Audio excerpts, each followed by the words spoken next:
gotong royong untuk mewujudkan Solo yang berbudaya, maju, sejahtera, dan berkelanjutan. Kita membuat tagline visi itu. Yang jelas program utama saya nanti terkait tentang kesehatan dan pendidikan, Mas. Yang utama itu. Saya pengagum Mangkunegaran, saya akan tetap hadir. Mari berbagi peran untuk nanti di masyarakat lebih luas. Itu bagi saya, oke, make sense. Balai kota ramai dengan masyarakat, di kelompok-kelompok terkecil, ruang commute terkecil di wedangan, di sudut-sudut kampung menjadi hidup kembali. Itu cita-cita saya, Mas. Assalamualaikum warahmatullahi wabarakatuh. Tribuners, ketemu lagi di podcast tribunsolo.com. Kali ini saya mengundang Mas Respati Ardi, calon wali kota Solo, ya, yang diusung oleh koalisi apa sih Mas namanya, Mas? Koalisi ada yang bilang koalisi Sapulidi, ada yang bilang koalisi Indonesia Maju. Kalau di Solo koalisi apa, Mas Respati? Kita baru masih terus berkomunikasi dengan partai untuk menamai koalisi yang kita solid sih. Iya, ada beberapa partai yang mengusung Mas Respati di Solo, antara lain Gerindra, Golkar, gitu ya Mas ya. PSI, PKS ya.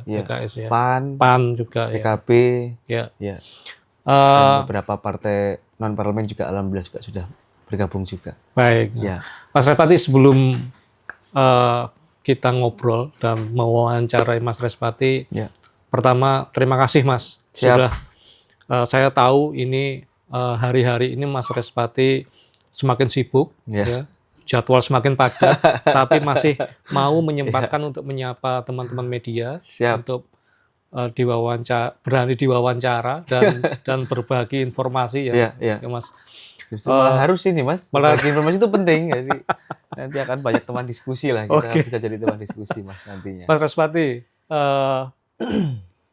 masih kaget nggak Mas setelah detik-detik yang mengejutkan banyak orang itu?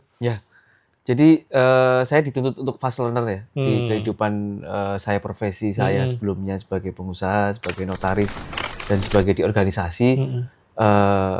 Ketika kita menerima momentum ya, kalau di bisnis itu ya kita harus siap. Kagetnya cuman harus 1-2 jam aja, habis itu udah langsung kita ngomongin ke depan gimana gitu. Artinya sebagai pengusaha itu memang harus dituntut begitu Mas ya, menghadapi segala kemungkinan yang ada begitu ya. Soalnya kita menghidupi orang banyak ya Mas, karyawan kita, jadi kalau kita kaget gimana karyawan kita nasibnya nanti. Mas Respati, kami mengenal Mas Respati ini sebetulnya kalau teman-teman media itu mengenal Mas Respati ini memang dari dulu sudah mendampingi Gus Dibri. Dalam Gus Dibri kita turun ke lapangan menyapa masyarakat begitu. Mas Respati ini kan yang ada di belakang Gus Dibri begitu. Sejauh ini sudah belusukan kemana aja Mas Respati? Yang saya sendiri atau yang dengan Gus Dibri gitu? Mas Respati sendiri begitu? Oh, kalau yang saya per hari ini itu kan kita ada semenjak pendaftaran Kamis sampai hari ini mungkin ada 6 sampai 7 daerah yang saya kunjungi. Oh, sudah ini Mas ya? Iya. Sudah ini Mas ya. Apa Mas yang ditangkap? Apakah dari situ sempat belanja masalah atau apa? Iya, pasti. Saya setiap kunjungan tidak hanya menyapa, mengenal, tapi saya justru di situ ingin tahu persis apa yang dikeluhkan masyarakat, apa yang memang dibutuhkan masyarakat. Jadi di situ saya mengetahui apa yang dibutuhkan masyarakat. Ternyata memang masyarakat ini butuh nyaman, tinggal nyaman, butuh keamanan untuk bisa tinggal di kota Solo yang tercinta ini. Artinya kota Solo ini kan dapat predikat ya sebagai kota ternyaman di Indonesia masuk dalam daftar kota ternyaman untuk ditinggali di Indonesia. Mungkin masyarakat ingin agar predikat itu tidak lepas begitu mungkin ya. Mungkin lebih terjamin gitu ya lebih. Jadi masyarakat kota Solo tuh pengennya semuanya terjamin dan nyaman dan aman. Sederhana saja sebetulnya. Jadi teman-teman masyarakat di kota Surakarta dari berbagai elemen tentunya ya. Saya bertemu dengan berbagai elemen, semua sama. Cuma pengen tinggal di kota Solo yang kita cintai bersama ini. Karena saya besar di Solo, hidup di Solo. Saya dibesarkan oleh kota Solo. Saya pengen buat Kota Solo lebih nyaman dan untuk seterusnya. Oke. Mas Respati terjun ke pilkada begitu ya. Mas Respati maju menjadi seorang calon wali kota Solo. Itu artinya kan tidak lepas dari politik. Ya, pasti. Tidak lepas dari politik. Saya penasaran Mas. Mas Respati ini seorang pengusaha, gitu ya. Seorang pengusaha dikenal di Solo itu sebagai seorang pengusaha, ketua HIPMI Solo, ya, Himpunan Pengusaha Muda di Solo. Kemudian kok tiba-tiba ngelujur ke politik ya? Orang Jawa bilang itu kan ngelujur gitu. Politik itu cerita awalnya gimana Mas itu Mas? Jadi ini mungkin agak panjang, nggak apa-apa ya, menjelaskan tentang kenapa saya di politik. Memang dari keluarga ya. Ini saya cerita keluarga ayah itu dulu seorang saudagar di Lawean. Eyang. Eyang dari ibu. Itu sebagai tokoh nasionalis. Dan saya kebetulan kan ada paman saya Pak Akbar Tanjung, tokoh politik beliau. Saya waktu SD. Sebentar, Mas Respati ini keponakannya Pak Akbar Tanjung. Masih ada hubungan kerabat ya? Dari Bu Nina. Jadi lingkungan saya waktu kecil, saya waktu kecil itu konsep ibu saya itu kalau liburan nggak boleh di rumah, nggak boleh nonton TV, harus dititipin keluarganya yang lebih sukses di Jakarta lah, karena saya dari keluarga biasa ya di Solo. Jadi, udah kamu kalau besok kamu kalau liburan harus cari keluarga yang sukses. Saya ingat betul, saya di Widya Chandra di rumah dinasnya beliau Pak Akbar. Saya jadi tukang cuci piring di sana aja, jadi ikut bantu, ikut ini. Dan kalau Pak Akbar ada meeting dengan tokoh-tokoh politik tuh saya sebenarnya ya, saya sering ngumpet dengerin, saya seneng gitu loh, dengerin. Wah seru ya ini apa pembahasan apa. Walaupun waktu itu saya masih SD sih, maksudnya dengerin. Wah orang-orang hebat, kelak saya juga harus jadi orang hebat seperti itu. Jadi sudah ada seneng aja gitu Mas. Jadi senang mengikuti dan berlanjut di SMA, di kuliah, senang berorganisasi dan mengenal tokoh-tokoh politik ini bagi saya seru. Tapi dalam memenuhi kebutuhan primer saya, ya saya berbisnis dan saya kuliah, lalu saya mengambil profesi notaris, PAT ini yang tentunya untuk melanjutkan hidup. Tapi politik saya mengikuti dan seneng gitu. Karena ini tentang hajat hidup orang banyak ya, jadi kayaknya saya harus ada peran di sini. Artinya lewat politik itu kita bisa membantu orang. Pasti. Saya sesimpel di organisasi non politik ya, itu saya juga dengan teman-teman pengusaha gitu, kita curhat bagaimana perkembangan itu kan juga untuk hajat hidup orang banyak Mas. Iya, Mas Respati, waktu detik-detik ketika nama Anda diputuskan untuk mengganti Gus Dibre begitu. Itu mungkin bisa cerita Mas. Ketika itu Mas Respati lagi apa ya? Jam berapa waktu pertama kali dan siapa yang memberitahu Mas Respati bahwa Anda mengganti ini Gus Dibre mundur dan Anda yang menggantikan begitu Mas. Sebenarnya memang Gus Dibre itu kan memang beliau itu tidak mundur ya. Kalau saya lihat memang dia tidak pernah juga menyampaikan untuk maju, cuman dia tetap akan hadir dengan Mangkunegaran akan tetap hadir ke masyarakat. Jadi sesimpel kita berbagi peran ya. Nanti kita berbagi tugas untuk tetap membawa manfaat untuk masyarakat kota. Jadi pada waktu itu sore akhirnya mungkin teman-teman partai koalisi menentukan nama saya, pasti juga ada diskusi dengan Gus Dibre begitu. Tentunya ya saya siap karena kalau ini memang kemanfaatan untuk masyarakat. Karena Gus Dibre sendiri juga tetap hadir dari Mangkunegaran untuk bisa hadir diterima oleh masyarakat dan tetap terus akan melanjutkan itu. Itu. Lalu siapa yang memberitahu Mas Respati pertama itu siapa ketika itu Mas? Itu berurutan ya Mas. Saya takutnya kalau ini ada urutan, ada sensitivitas Jadi yang menghubungi langsung ya para ketua partai. Mas, gitu. Ini dari partai kami merekomendasikan Anda terus lanjut partai berikutnya. Nah di situ saya sebagai teman diskusi waktu itu Gus Dibre, ya Mas kita berbagi peran untuk tetap hadir di masyarakat dengan porsi role kebijakannya masing-masing nantinya pasti. Mas. Baik Mas, ada kabar kalau terpilihnya nama Mas Respati itu tidak lepas dari keterlibatan Mas Gibran. Ya. Saya sendiri mendapatkan kutipan itu dari Pak Ardianto, Gerindra, Ketua Gerindra Kota Solo begitu.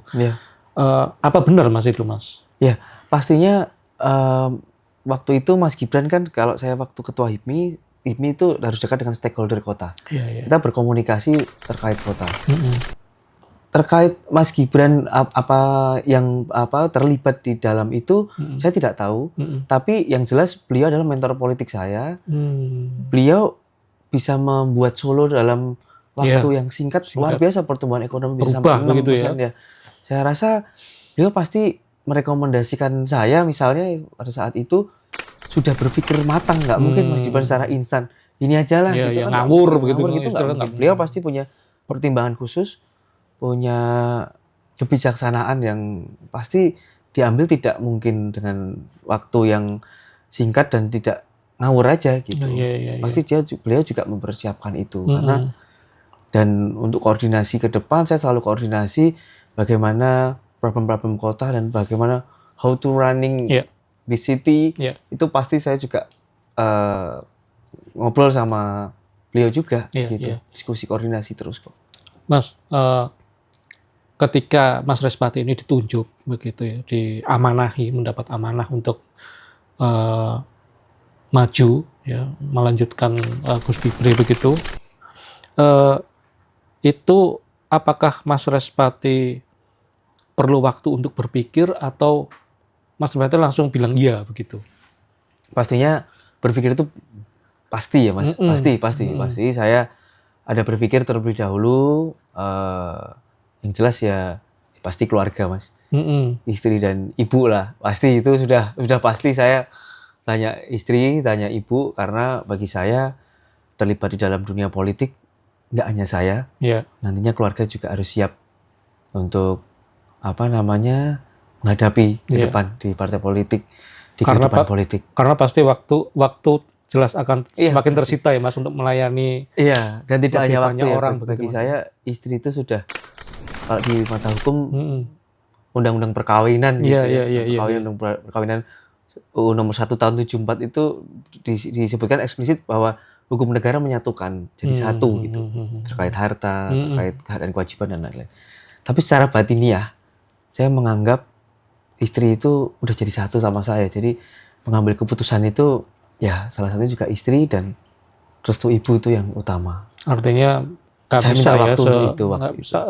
Untuk memutuskan sendiri itu nggak pasti bisa ya, pasti harus melibatkan keluarga itu udah nomor satu Mas, nggak mungkin. Karena udah jadi satu ya. Lalu apa Mas akhirnya pertimbangan yang Mas Respati ambil begitu sehingga saya maju begitu. Lalu keluarga sendiri bagaimana? Apa alasan mereka ya nggak apa-apa maju begitu? Ya. Jadi waktu itu pertimbangannya kenapa saya menerima gitu ya. Karena selama saya berkarir organisasi di Solo, saya besar di Solo, saya sangat sayang sama kota ini, sayang sama manusianya, sayang sama kotanya, tentu dengan seluruh elemennya.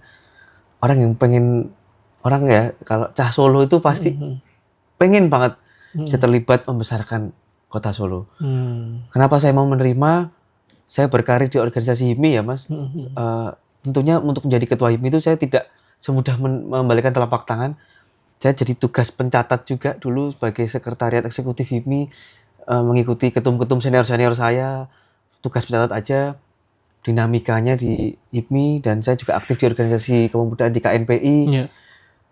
Di situ saya mengenal, sering bertemu dengan stakeholder, komunikasi dengan kepala OPD, lalu dikuatkan lagi dengan saya mengikuti kemarin dari Gus Fibri turun ke lapangan, mengenal masyarakat, jadi saya tahu ini yang dibutuhkan. Dan cita-cita saya itu simpel waktu itu, saya cari reason juga Mas di dalam diri saya. Apa ya? Kenapa saya mau menjadi wali kota? Sesimpel ini, saya ingin bermanfaat bagi masyarakat banyak. Sesimpel itu sih. Saya nggak ada tendensi apapun, kayak oke, berarti kita sudah running organisasi, kita sudah running bisnis. Ini tingkat manajerialnya kita besarkan. Saya punya 90 hampir 100 karyawan. Saya pengen menghidupi. Kalau saya nanti menjadi wali kota, saya akan bisa menghidupi masyarakat lebih banyak lagi. Sesimpel itu, Mas. Iya. Hanya seorang cah Solo yang pengen lihat kotanya lebih baik, gitu ya, Mas ya. Ini tentang kebanggaan jadi kota Solo. Mungkin Mas kita sering bercengkrama di wedangan dengan teman-teman Solo. Bangga menjadi orang Solo itu kan bangga ya. Orang Solo tuh paling suka tuh ketika ada orang Jakarta datang, kita dengan bangga loh menceritakan, oh ini makanannya enak loh, kuliner di sini enak, oh ini bangunan ini punya historis. Itu secara automatically orang Solo tuh pasti punya itu gitu. Dan cara welcoming orang Solo tuh monggo itu kita dayoh ya, kalau orang Solo tuh ngomong dayoh. Dayoh teko gitu. Itu kan emang sudah di mindset dari kecil akulturasi budaya bahwa kita harus mengutamakan tamu. Memprioritaskan tamu itu udah. Kalau ibu saya di rumah mengajari, kalau di rumah itu ada tempe dan daging, ketika ada tamu datang ya daging yang disodorkan, kita cukup makan tempe. Itu filosofi kehidupan orang Jawa. Yang saya pegang sampai hari ini. Siap. Mas, tadi saya tertarik, tadi Mas Respati sempat bilang kalau Mas Gibran itu salah satu mentor politiknya Mas Respati gitu.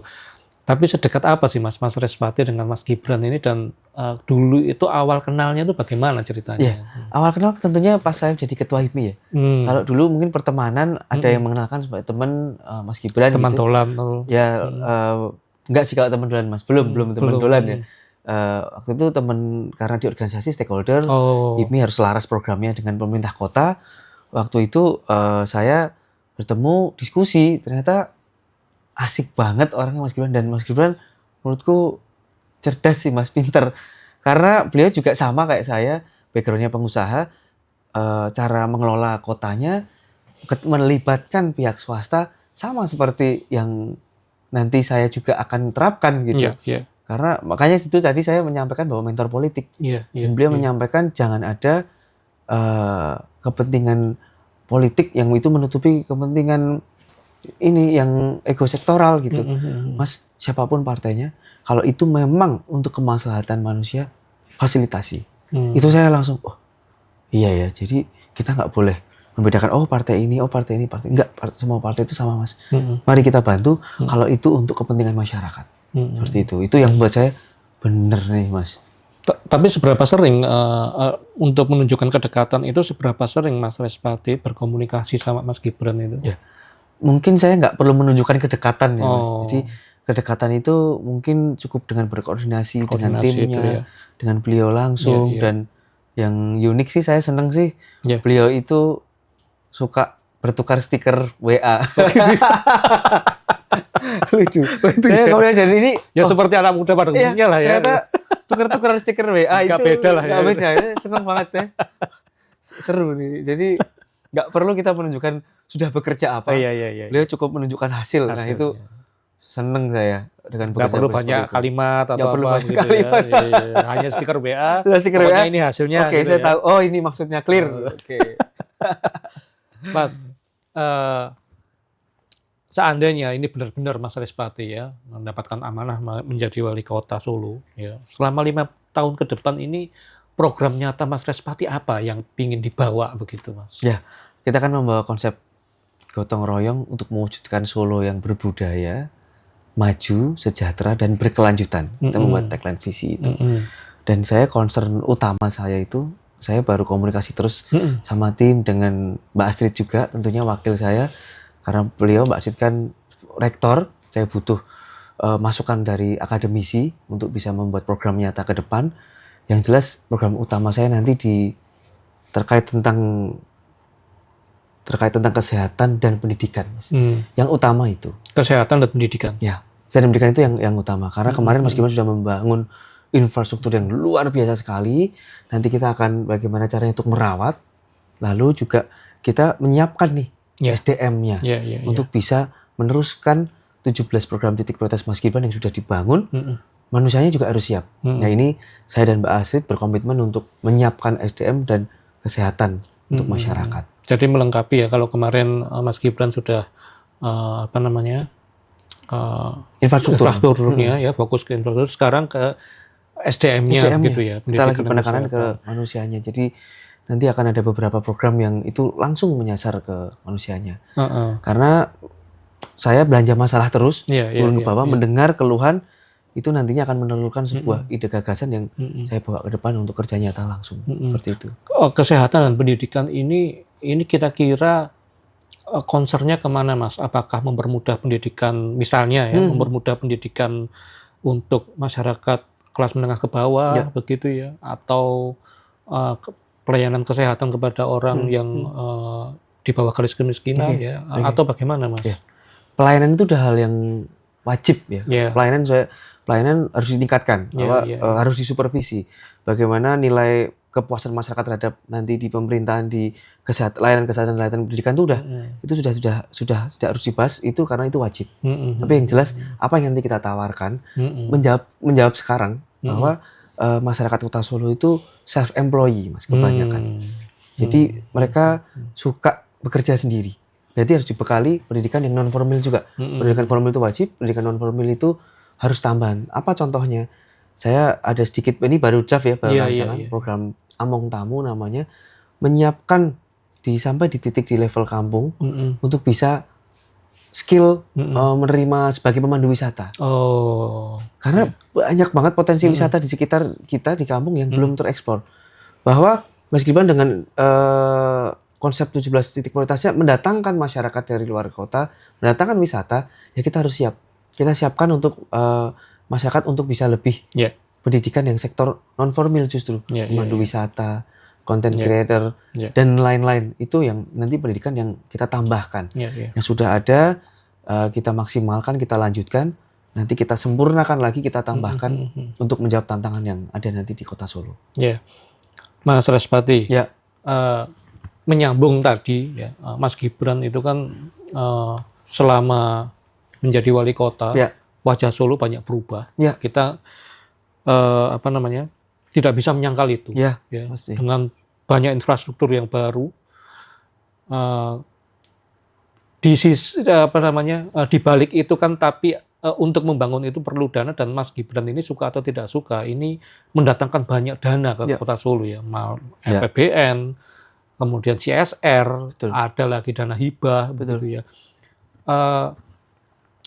Bagaimana, apakah Mas Respati nanti kira-kira bisa untuk mengimbangi itu, sehingga untuk merawat apa yang sudah dibangun di Kota Solo itu bisa berkelanjutan, begitu, Mas? Mungkin mengecek dari background saya di pengusaha dan di organisasi HIPMI, saya yakin ini bisa.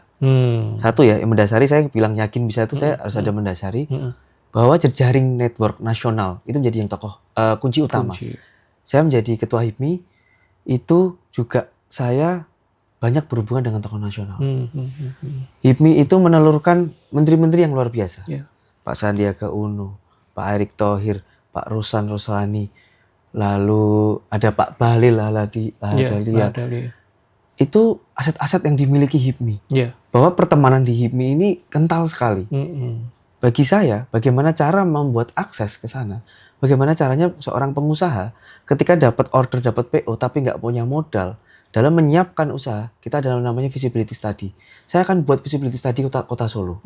Oh, warganya Solo ini butuh ini, infrastrukturnya butuh ini. Saya harus jualan, saya harus mencari invest kemana. Karena saya tahu currency-nya seorang pengusaha itu untuk membantu CSR tuh mereka butuh apa. Oke, ini dana sosial yang kita dibutuhkan untuk masyarakat Kota Solo. Itu saya rasa itu modal utama yang nantinya saya juga akan menyampaikan, oh bagaimana kita harus meyakinkan.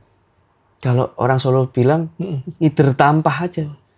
Udah, kalau saya untuk masyarakat Kota Solo, muka saya udah nomor ke-7 lah. Yang penting ini masyarakat ini Solo butuh ini, saya butuh ini, saya ada penawaran ini, penawaran kerjasama ini, ayo silahkan bantu saya di Solo. Itu saya lakukan di HIPMI juga, Mas. HIPMI saya dalam menjabat tuh kasnya 0, sampai sekarang saya bisa kas itu bisa 250 juta gitu ya, dan even lebih. Itu karena apa? Ya karena saya mau menawarkan value-nya HIPMI di sini. Teman-teman, ayo kita gedein HIPMI bareng. Itu dalam sisi di organisasi dan sisi pengalaman saya bernetworking gitu ya. Nantinya di pergaulan nasional. Jadi jaringan Mas Respati alhamdulillah, pengusaha. Alhamdulillah. Karena saya pelayan ya dari dulu. ada tamu, ada saudara, ada ini, saya pelayan, saya melayani mereka dan mereka ternyata alhamdulillah inget sama saya suka aja, Pak, saya butuh bantuan ini Pak, saya proposal ini. Saya tukang ngubengke proposal juga Mas. Dulu di kampung ngubengke proposal 17-an. Di organisasi ngubengke proposal organisasi, ya sekarang nanti di lebih kota luas saya akan begitu ya. proposal lagi. Sekarang lebih luas. Dan alhamdulillah hari ini saya didukung oleh partai koalisi dan yang nanti memegang di pemerintahan. Bagi saya itu juga modal utama yang nanti di pemerintahan, akses nasional itu terbuka di sana. Saya lebih confident untuk nanti bisa membawa Kota Solo, membuat proposal untuk Kota Solo untuk dibawa ke nasional. Ini ya harus dibantu seperti itu. Mas, mumpung tadi menyebut nama, saya juga ingin mengklarifikasi ini Mas. Ya. Kemarin setelah apa aja Mas Respati biar nggak paling longgar. Nah ini setelah Mas Respati nama Mas Respati muncul di media menggantikan Gus Tibre begitu, wah ini kan rumor-rumor ini kan berkelindan, Mas, liar ini ya, di Twitter, di media sosial begitu ya, sampai ada yang mengatakan kalau Mas Respati dan Mbak Astrid ini sama-sama HIPMI. Terus kemudian ada yang mengatakan kalau ini titipannya Pak Bahlil Lahadalia begitu Mas.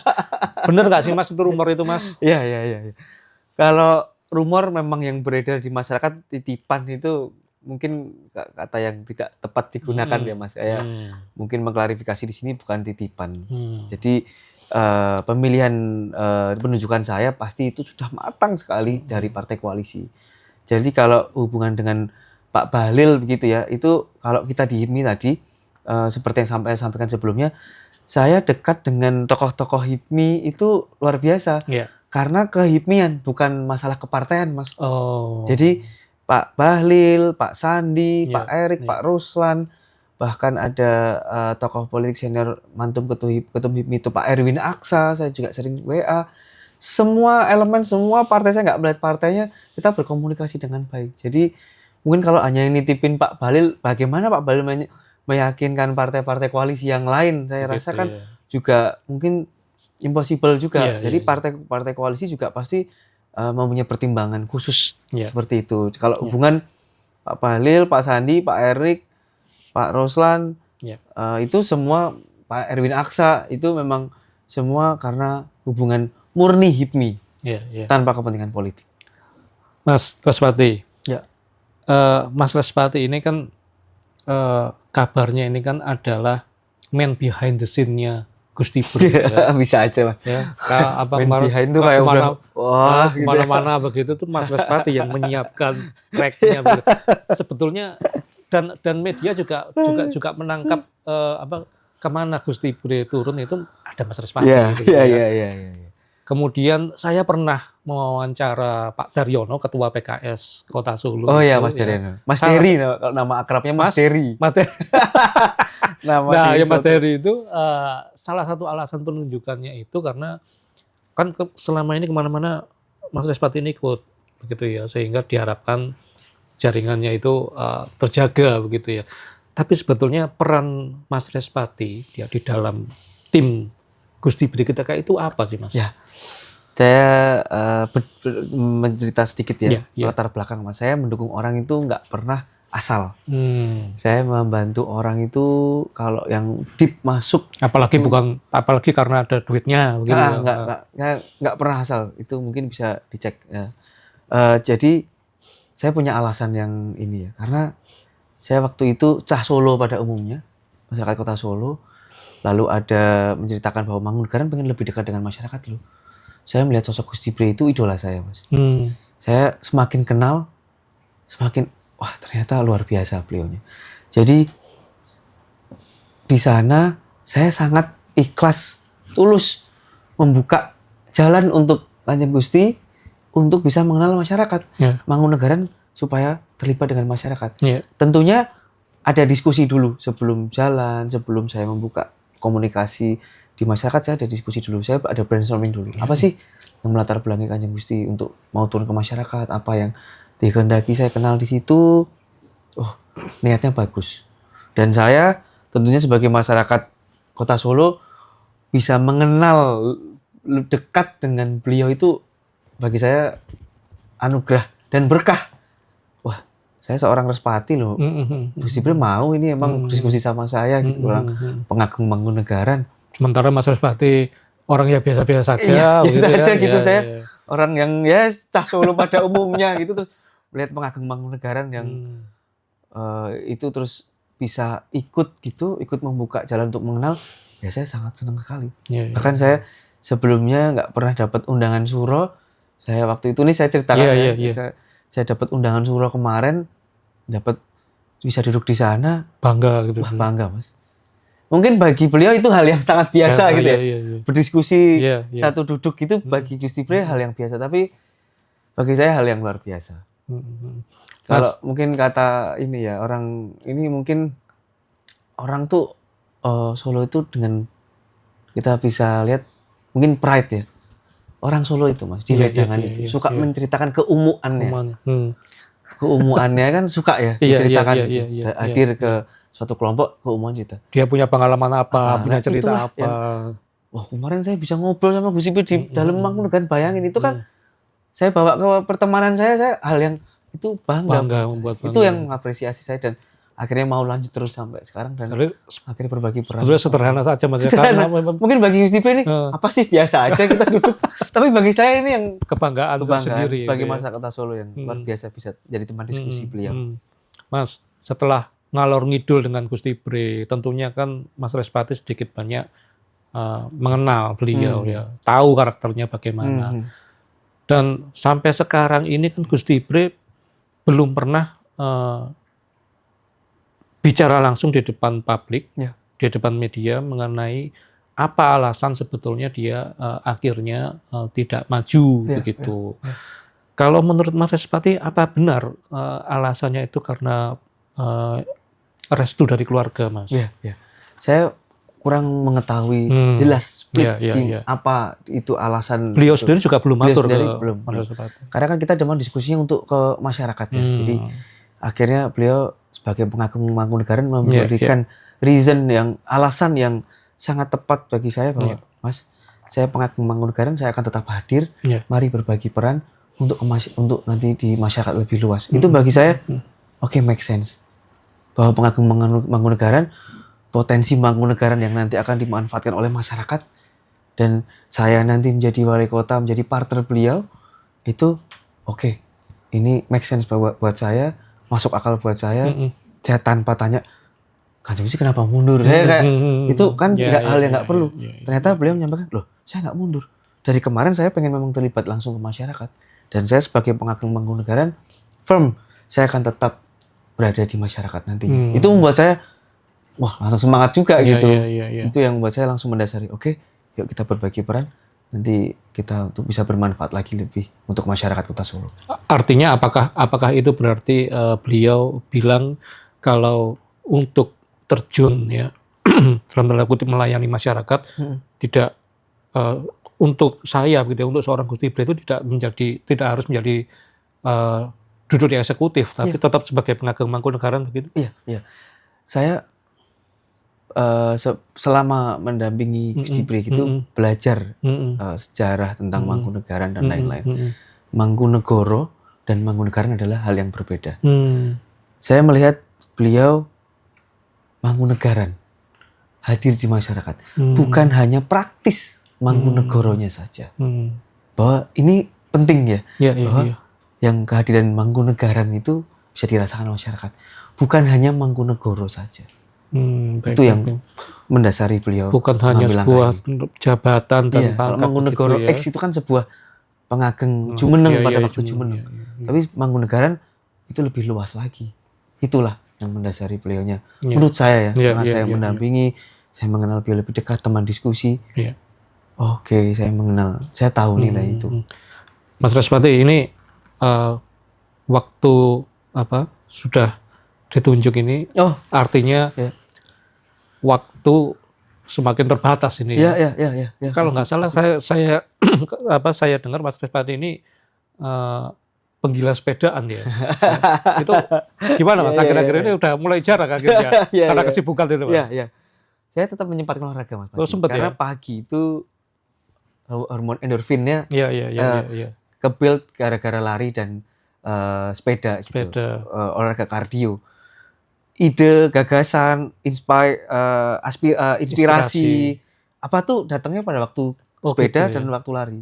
Mungkin bisa tanya teman-teman yang suka lari dan sepeda. Sampai sekarang misalnya tadi pagi itu masih saya sempetin paling nggak 30 menit lah saya lari di sekitar rumah itu, walaupun sebentar tetap saya sempetin karena itu momen mungkin politik ya. Saya sampaikan ini, saya sampaikan literally begini ke Gusti Bre waktu dulu gitu, bahwa kalau memang mau terlibat di masyarakat itu seperti lari maraton.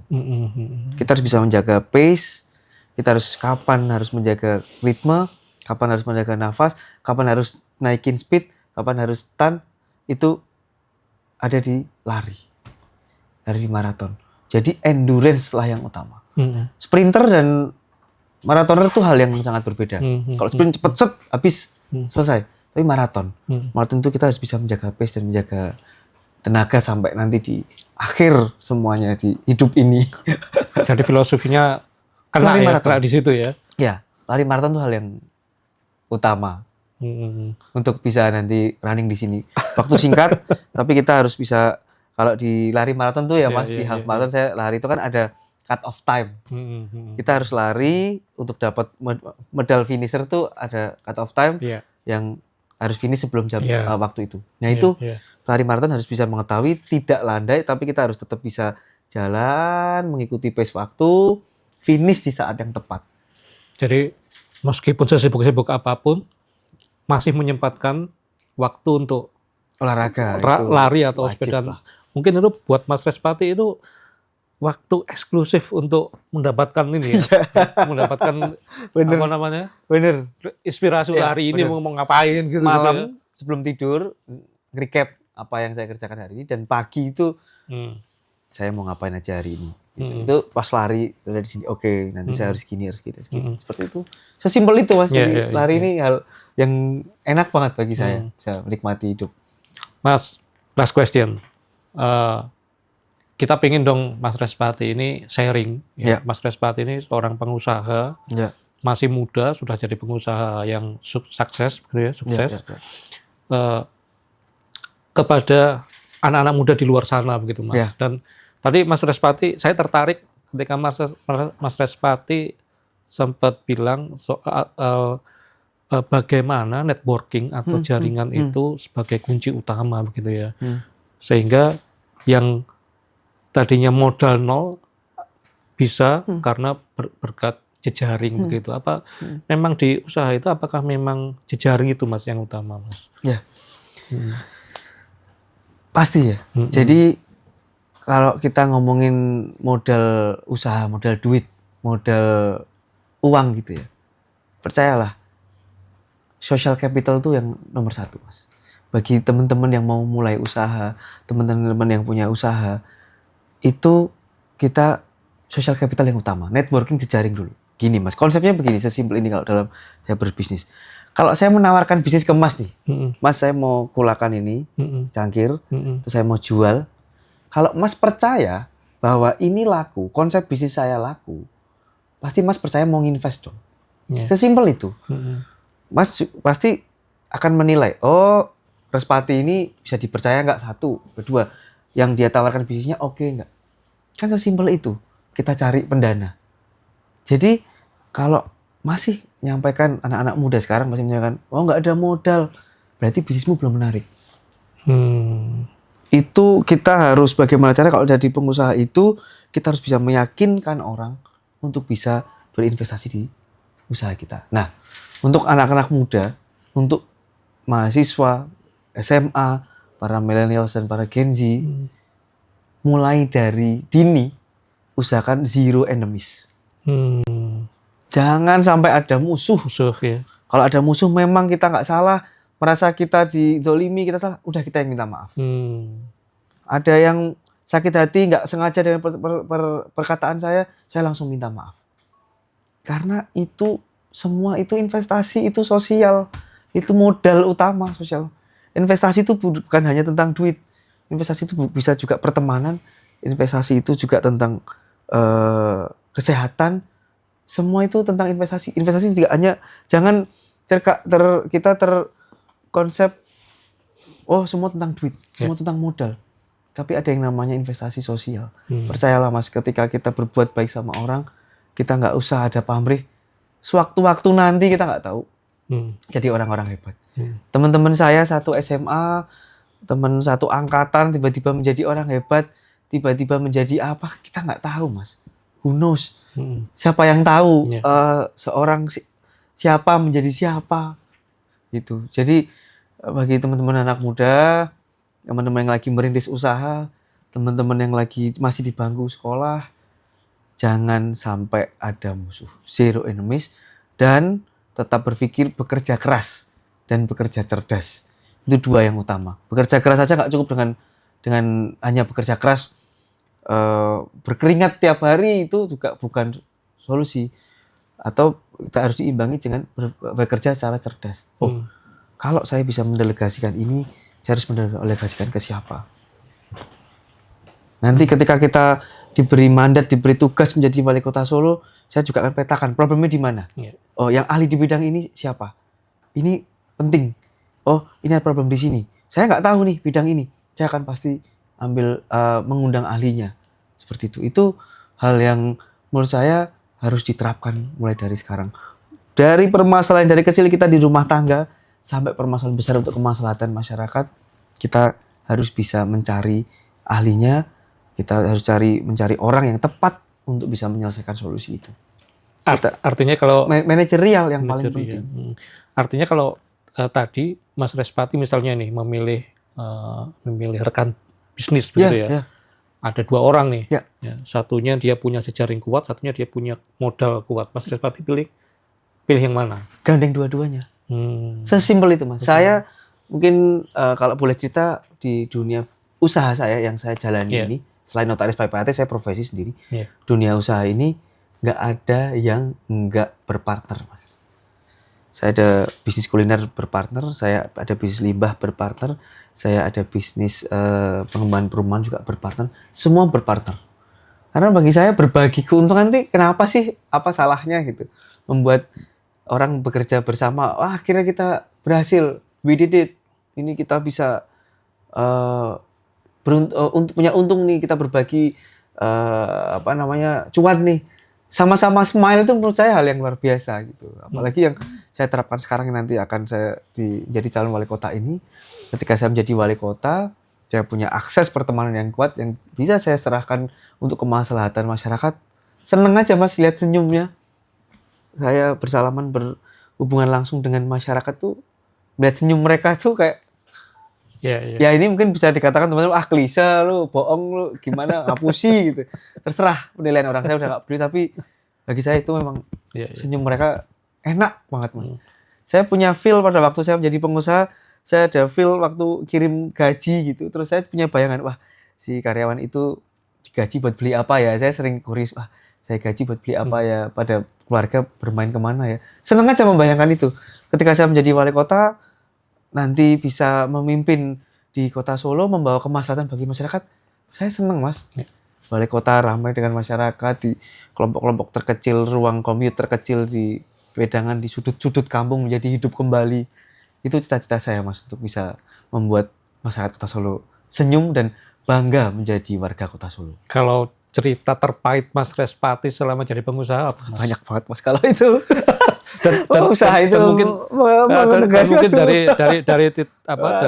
pengalaman yang terpahit itu terus kemudian ada nggak kenangan Mas Respati, bagaimana Mas Respati ini bisa bangkit begitu? Saya sampaikan di depan bahwa saya suka sekali membantu orang, suka kusnudon lah, suka membantu orang, suka berprasangka baik, suka udahlah bantu itu. Tapi ada satu titik saya ditipu Mas. Itu hal yang sangat pedih banget. 2 kali, ada beberapa kali ya ditipu. Saya sering by the way saya sering ditipu memang karena nggak tahu saya. Karena terlalu baik itu mungkin. Nggak tahu lah, itu bukan, saya nggak berhak menamai saya orang baik, saya nggak berhak, saya nggak bisa menyatakan saya orang baik. Saya ditipu, saya udah pakai uang pinjaman, lalu saya ditipu orang, ada saya kulakan barang, salah satu barang komoditi lah, itu saya datangkan, lalu orangnya hilang. Itu bagi saya ini duit orang, saya kulaan, barangnya sudah dibawa, hilang, ditipu, saya udah transfer. Itu titik kayak saya harus gimana, saya harus ambil solusi, gimana caranya kita harus bangkit lagi, kerja lagi. Saya datangi pendana saya, posisinya keadaannya begini, saya punya komitmen, saya akan kembalikan uang Anda. Sesegera mungkin. Kita cari lagi bisnis yang lebih proper, lebih ini, berhati-hati. Pengalaman itu yang saya pakai. Saya berarti besok waktu saya kulakan barang, saya harus benar-benar firm. Waktu itu ada juga yang saya ekspor. Ada barang yang di-reject di luar negeri, nggak mau diterima. Itu saya juga pusing. Saya langsung komunikasi. Nah, ini pentingnya investasi sosial. Saya telepon beberapa jaringan saya, network saya yang ada di, sekarang waktu itu bayarnya ada di Singapura. Network saya di Singapura, saya tanya, tolong cariin buyer yang mau barang saya ini. Karena buyer yang ini saya udah di-reject. Tolong. Di situ saya struggle sekali, walaupun ada potongan banyak, ada kerugian. Ya namanya bisnis pasti rugi, Mas. Habis itu saya di situ jatuh lagi. Kalau itu udah mungkin orang nggak siap mentalnya, udahlah nyerah wes. Udah, tapi saya yakinkan lagi partner, ayo teman-teman kita harus ambil solusi, cari buyer lagi yang paling firm. Dan alhamdulillah sampai sekarang bisnis saya running, dan teman-teman partner bisnis saya bisa menyupport saya juga di dalam kontestasi politik ini. Dan mereka, wah kita bangga punya teman yang nanti bisa running wali kota. Mereka cuma cukup bangga, Mas. Nggak ada kepentingan apapun. Mereka tuh kayak tadi keumuman orang Solo. Wah, aku bangga nih konco wali kota. Itu saya pengen memuaskan aja juga. Itu yang saya iniin, Mas, sebenarnya. Jadi kalau pengalaman terpahit, saya sebenarnya dagang juga udah dari SMA. Saya SMA dulu, tapi dagangnya dagang yang musiman ya. Dagang kambing kurban Idul Adha. Saya pernah. Sudah sejak SMA ya, Mas? SMA rugi, tapi karena ternyata kambing bisa sakit. Saya di luar perkiraan. Terus saya dagang baju koko di Tanah Abang, bisnis-bisnis yang masih monumental lah. Waktu Ramadan gitu saya ke Tanah Abang naik kereta di sana, naik dari Solo naik, saya naik Senja Utama. Dulu kereta belum sebagus sekarang, Mas. Senja Utama itu udah pada kelesotan di bawah itu, saya kelesotan di bawah ke Tanah Abang. Saya beli baju koko kulaan, saya jual di teman-teman SMA. Karena dulu kan belum ada online, belum ada toko busana muslim yang bagus. Terus saya untung banyak lah baju koko itu, karena orang pengen berlebaran, pengen baju baru. Seperti itu. Sesimpel itu saya bisnis dulu waktu SMA. Ketika itu Mas Respati berjualan itu memang untuk sekedar menambah uang saku, atau memang kondisi di Mas Respati begitu? Ya, karena terpaksa begitu. Ya, bukan karena terpaksa. Alhamdulillah orang tua saya memberikan pendidikan dengan layak gitu, cukup gitu. Tapi yang namanya orang Solo, Mas, Solo pengen dolan, pengen bagaimana caranya tetap eksis di masyarakat, eksis di pertemanan gitu ya. Karena kan saya itu kalau gadget dulu di SMA tuh paling terbelakang gitu ya. Saya ngelihat ada teman saya, wah udah Nokia keren banget, bisa muter, saya harus punya itu, caranya gimana ya? Ya saya dagang baju koko, simpel, sesimpel itu, Mas. Orang Solo tuh tetap nggak jauh-jauh dari pertemanan yang bagus banget, punya motor bagus. Gimana caranya beli itu ya? Gimana caranya beli handphone keren Nokia? Saya ingat betul tuh. Biar saya beli Nokia 6600 waktu itu, caranya gimana? Dagang baju koko.